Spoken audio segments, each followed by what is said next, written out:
Welcome to Worldview. Freedom of speech. It's what allows us to bring you this program. It's why you can watch just about anything on YouTube, much of which is disturbing to some, but freedom of speech allows for dissent. It allows differing opinions to be expressed in a way that might be offensive to another individual. Now, everyone recognizes, however, that there are certain limits placed by government on free speech. Some of those include libel, slander, and incitement. You can't yell "fire" in a crowded theater as a joke. In the aftermath of the shooting of Michael Brown in the St. Louis, Missouri suburb of Ferguson, demonstrations turned violent. Michael Brown's stepfather, in the heat of the moment, used some expletives while shouting, "Burn the bleep down." Authorities then looked into whether or not his speech could be considered incitement to commit a crime, to burn down other people's property. This is the kind of free speech not allowed by the law. But in the wake of terrorist acts, government is seeking to restrict speech considered to be incitement. Safety has always been the stated issue as governments seek more and more access to private data. This was the reason following 9/11. According to a PBS website, the U.S. government adopted some controversial new tactics intended to prevent future terrorist attacks, including warrantless eavesdropping on Americans' phone calls, secret demands for records under the Patriot Act, and FBI sting operations against people thought to be potential terrorists. According to the Washington Post, by a roughly 2-to-1 margin, Americans say they are willing to give up personal privacy to let the federal government investigate terror threats. 76% say they are increasingly concerned over the possibility of a major terrorist attack in the United States. And with the continued terror attacks in the US and Europe, people are justifiably concerned. Yet the tactics being taken may overcompensate and end up limiting speech that should be protected. One of the major vehicles for free speech is the internet. News, articles, blogs, audio, and video are all forms of speech disseminated via the internet. But increasingly, there's a cry for hate speech and speech designated to incite violence to be censored. Thus, the European Union has teamed up with Facebook, Twitter, YouTube, and Microsoft to combat illegal speech online in Europe. Joining us now to break it all down is Ben Fox-Rubin. He's a reporter over at CNET. So, Ben, this new arrangement, the new rules are meant to cut down on the inciting of violence, the spread of terrorist propaganda and whatnot in Europe. First of all, if any of these companies spot hateful content, what do they actually do to begin with? Well, they're supposed to get rid of it. What this code of conduct mentions is that if something is validly flagged by, I'm assuming, a user or an advocate, it says this is hateful, this is illegal hateful content, then within 24 hours, under this new code of conduct, they're supposed to review it and then get rid of it. So that's what's new. If I don't like something you posted on Facebook, a tweet, or a video on YouTube, it could potentially be removed within 24 hours. And how will it be decided if it's hate speech? Well, for now, it's Facebook, Twitter, Google, and Microsoft who are attempting the delicate balance between free speech and hate speech. Will it make a difference from the European protocols already in place? First of all, on the European Union side of things, what are your thoughts about this? Are you optimistic? Could this be successful because there are such tech behemoths, these kind of centers, these hubs of internet content? Are they all joining together on this new code of conduct? I think we all know that dealing with this type of thing on social media is kind of like whack-a-mole. So no, I'm not terribly optimistic that this is really going to make much of a difference.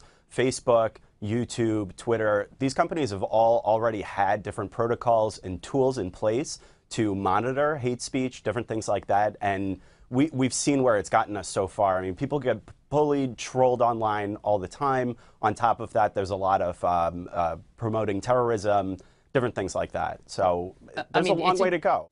While some commentators don't foresee the problem being that large, as many protocols are already in place, others worry the vague language within the European Code of Conduct could lead to outright censorship.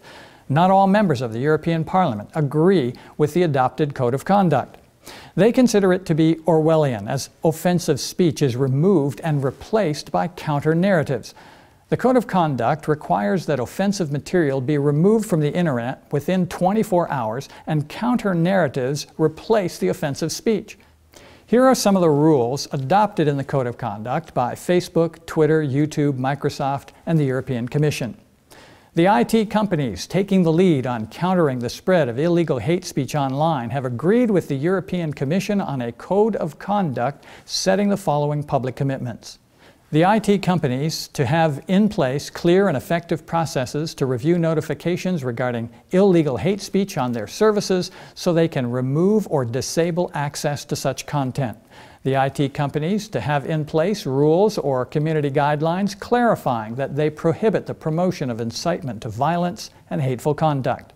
The IT companies to review the majority of valid notifications for removal of illegal hate speech in less than 24 hours and remove or disable access to such content if necessary. The IT companies and the European Commission, recognizing the value of independent counter-speech against hateful rhetoric and prejudice, aim to continue their work in identifying and promoting independent counter-narratives, new ideas and initiatives, and supporting educational programs that encourage critical thinking. The agreement also requires Internet companies to establish a network of trusted reporters in all 28 EU member states to flag online content that promotes incitement to violence and hateful conduct. The Gatestone Institute, a nonpartisan, not-for-profit international policy council and think tank, sees the Code of Conduct as a war on free speech. The day after the Code of Conduct was implemented, Facebook suspended the account of Ingrid Carlqvist, Gatestone's Swedish expert, after she posted a Gatestone video to her Facebook feed called Sweden's Migrant Rape Epidemic. Here are some of the excerpts from that video. Hi, I'm Ingrid Carlqvist for the Gatestone Institute. Once upon a time, there was a safe welfare state called Sweden.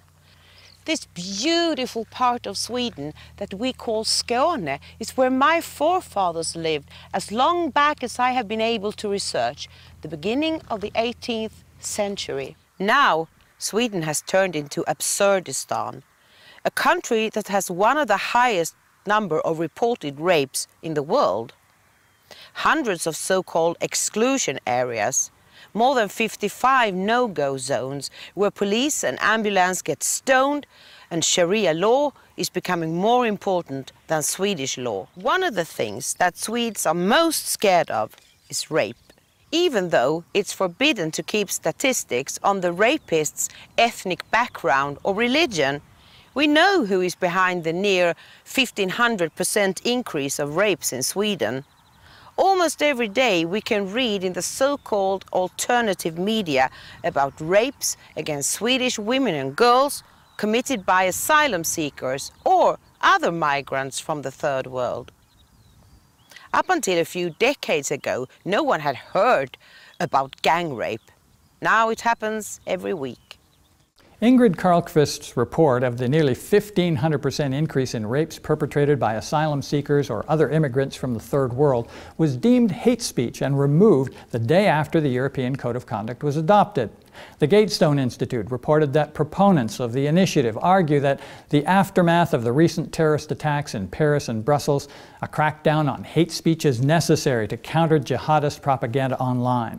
Opponents counter that the initiative amounts to an assault on free speech in Europe. They say that the EU's definition of hate speech and incitement to violence is so vague that it could include virtually anything deemed politically incorrect by European authorities, including criticism of mass immigration, Islam, or even the European Union itself. Well, that's what appeared to happen to Ingrid Carlqvist's video. It would be easy to do. Just get a bunch of people sympathetic to the rape of Sweden's girls and have them indicate to Facebook that Carlqvist's video is offensive, incites violence, or is hate speech, and down it comes. The majority rules and free speech is compromised. While the EU Commissioner for Justice, Consumers, and Gender Equality has defended the initiative, there are others who strongly disagree. National Secular Society of the UK Communications Officer Benjamin Jones warned, "Far from tackling online cyber jihad, the agreement risks having the exact opposite effect and entrapping any critical discussion of religion under vague hate speech rules." Poorly trained Facebook or Twitter staff, perhaps with their own ideological bias, could easily see heated criticism of Islam and think it is hate speech, particularly if pages or users are targeted and mass reported by Islamists. European Digital Rights and Access Now, a group of free speech organizations, warned. In short, the Code of Conduct downgrades the law to a second-class status behind the leading role of private companies that are being asked to arbitrarily implement their terms of service. This process, established outside an accountable democratic framework exploits unclear liability rules for online companies. It also creates serious risks for freedom of expression, as legal but controversial content may well be deleted as a result of this voluntary and unaccountable takedown mechanism. This means that this agreement between only a handful of companies and the European Commission is likely in breach of the EU Charter of Fundamental Rights, under which restrictions on fundamental rights should be provided for by law, and will, in practical terms, overturn case law of the European Court of Human Rights on the defense of legal speech. While some European countries do not have some of the same free speech safeguards in place like those in America, is it possible that such restrictions could come to the United States? Federal Communications Commission Chairman Tom Wheeler thinks not. Today, the FCC's open internet rules go into effect. There's now a referee on the field to protect consumers and innovators online. Not only does that mean no blocking, no throttling, and no fast lanes, it also means vigilant oversight as the internet continues to evolve. After a decade of debate, these rules finally provide strong safeguards for free expression and innovation on the internet, and at the same time promote continued investment in our nation's broadband networks. For more information, go to fcc.gov/openinternet. The Internet is to remain a place of free speech, but some of the commissioners believe that it's only a matter of time before the Internet will be regulated. Paul Bedard of the Washington Examiner wrote, "There are forces within the nation that are pushing hard to layer on new regulations and even censorship under the guise of promoting diversity while policing bullying." According to the Washington Examiner, Lee E. Goodman, a commissioner on the Federal Election Commission, stated, "Protecting freedom of the Internet is just one vote away. There is a cloud over your free speech." Ajit Pai, a commissioner on the Federal Communications Commission, warned that freedom of speech on the Internet is increasingly under threat. Pai and Goodman are both Republicans and see the Democrat use of political correctness campaigns as a threat. They both feel their agencies are becoming more politicized and under pressure to push regulations that will be detrimental to business and conservative voices. Pai believes respect for differing views is an important building block for America.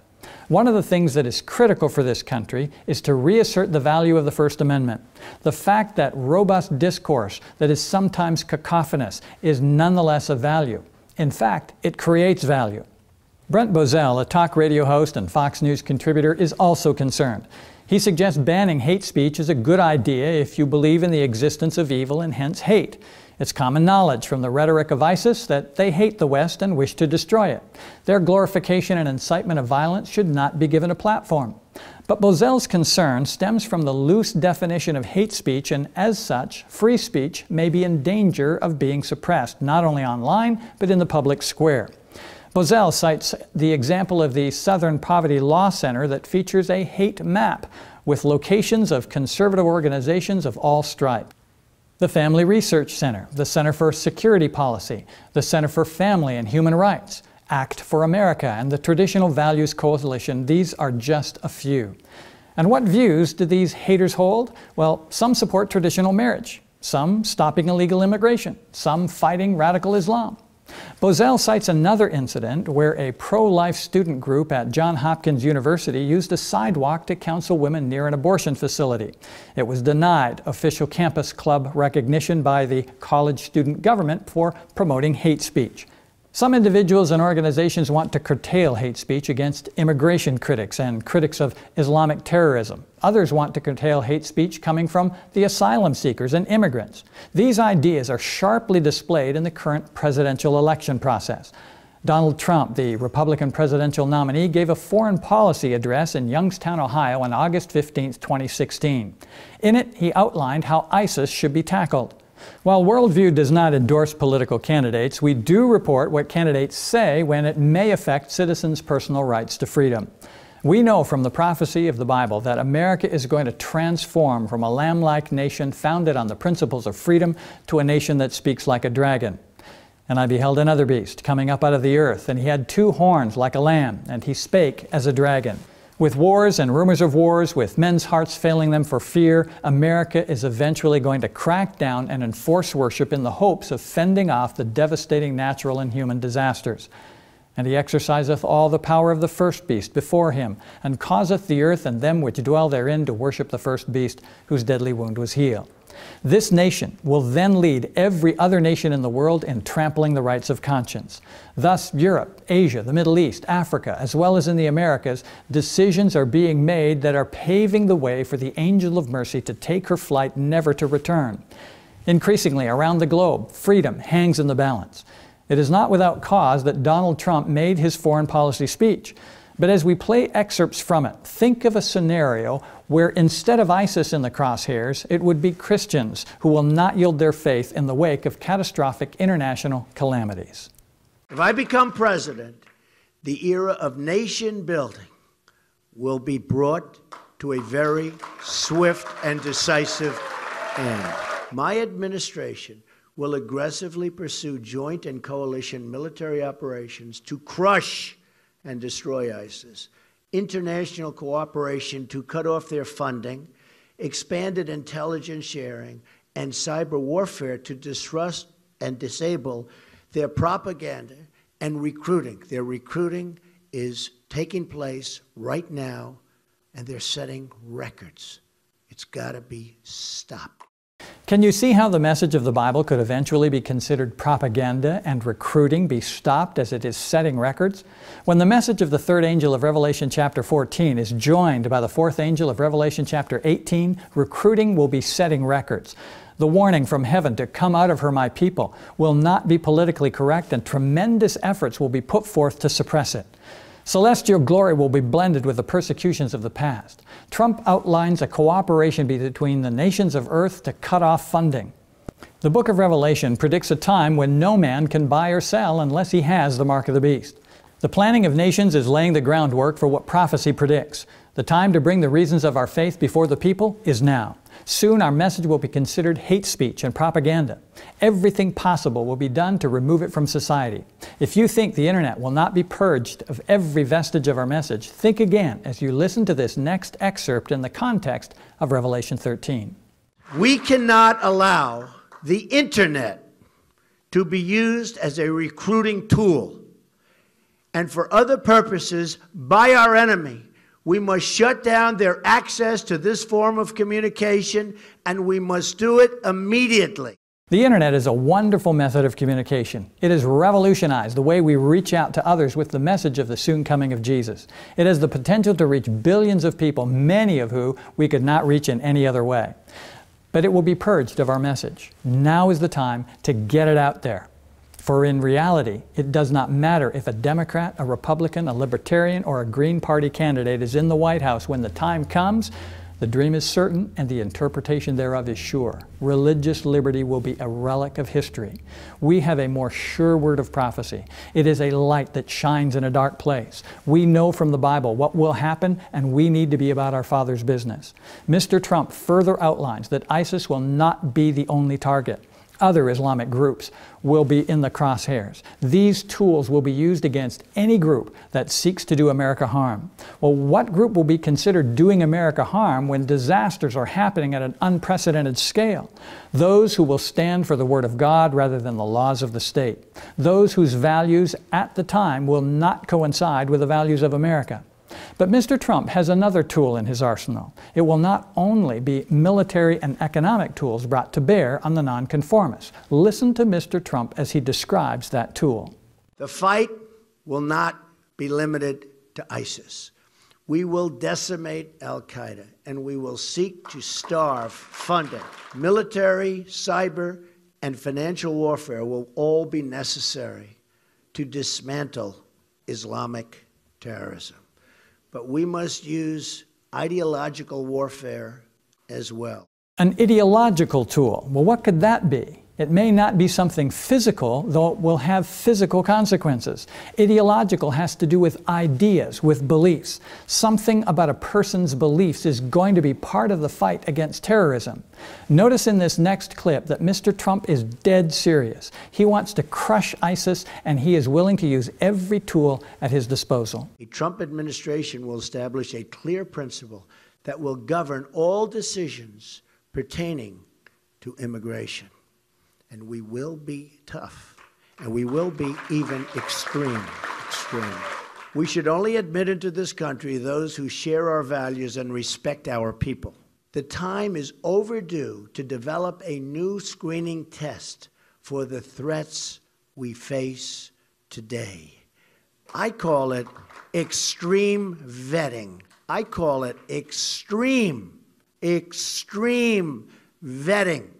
Our country has enough problems. We don't need more. And these are problems like we've never had before. He will be tough. Only those who respect our values and respect our people will be admitted to the country. Sounds fair enough in light of the current stated goals of ISIS, who wish only to kill Americans. But what about this new screening test for the threats we are facing today? Extreme vetting with the emphasis on extreme. We don't know any specifics, but rest assured, America under Mr. Trump's plan will get up close and personal. Now, why is all this necessary? Because we are facing problems like we've never faced before. Does any of this sound like what the book of Revelation says? Yes, the third angel's message of Revelation chapter 14 warns the inhabitants of the world not to accept the mark of the beast. Listen to the clip once more and notice the elements to the arguments that will be used to enforce worship. The Trump administration will establish a clear principle that will govern all decisions pertaining to immigration. And we will be tough, and we will be even extreme. We should only admit into this country those who share our values and respect our people. The first element, only have people in the country that support our values and respect our people. In the future, that will mean you must go along with the laws and values of the nation or go out of it. When America enacts laws that enforce the worship of the first beast of Revelation chapter 13, and you want to follow God, you will necessarily have to go against the laws and values of America at that time. You will be the ISIS of the future. Here's the next one. The time is overdue to develop a new screening test for the threats we face today. The second element, a new screening test for the threats we are facing today. As mentioned, the world is soon to be in more chaos than it has ever been. The threats will be overwhelming. The nations of earth will have to do something, and America will be the world leader that will come up with the plan.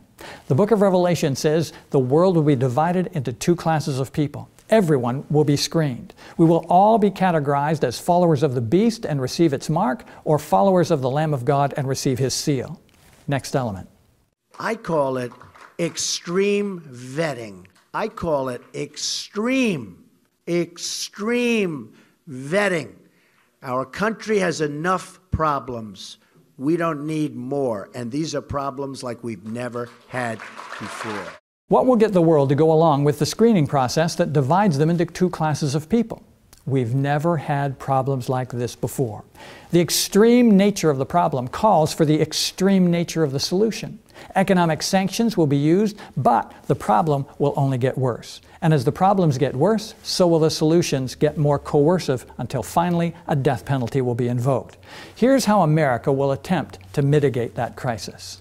One of my first acts as president will be to establish a commission on radical Islam, which will include reformist voices in the Muslim community who will hopefully work with us. We will pursue aggressive criminal or immigration charges against anyone who lends material support to terrorism. There will be consequences for those people. There will be very serious consequences. A commission on Islamic terrorism with Islamic moderates who know the mind of the terrorists and who can hopefully persuade the terrorists to give up their terrorist ways and adopt the values of America. Those who give material support to the terrorists will suffer serious consequences. In the future, the commission will be focused on that small group of people who refuse to conform to the enforced worship recently enacted. There will be those within the group who will be asked to sit on the commission who can relate to the commission the mindset of that small group. The commission will seek to get them to persuade the small group to reconsider the perceived stubbornness as their country is facing disaster after disaster and the cities are scenes of strife and bloodshed as no pen can picture. It is likely that some on the commission will betray those in the small group. And the brother shall deliver up the brother to death, and the father the child. And the children shall rise up against their parents, and cause them to be put to death. And ye shall be hated of all men for my name's sake. But he that endureth to the end shall be saved. And those who seek to aid the accused will suffer serious consequences. Now, I'm not saying Mr. Trump is talking about the enforcement of worship outlined in Revelation chapter 13. What I am saying is that his arguments seem to be common sense in light of the threat America is now facing. And it will be just such arguments that will be used when Americans feel their existence is being threatened by a small group of people who refuse to adopt the values of America at the time, namely enforced worship. What should we be doing today? We need to publish as far and as fast as possible the good news of the second coming. Internet, video, articles, leaflets, public meetings in every place and in 1,000 forms get the truth out. For soon, and none know how soon, it will be under the most difficult and discouraging circumstances that truth will still need to go. Now is the time to publish far and wide, for soon it will be considered hate speech. Soon it will be flagged and removed from Facebook, Twitter, YouTube, and personal and ministry websites. Don't wait, do it now. And that's it for this edition of Worldview.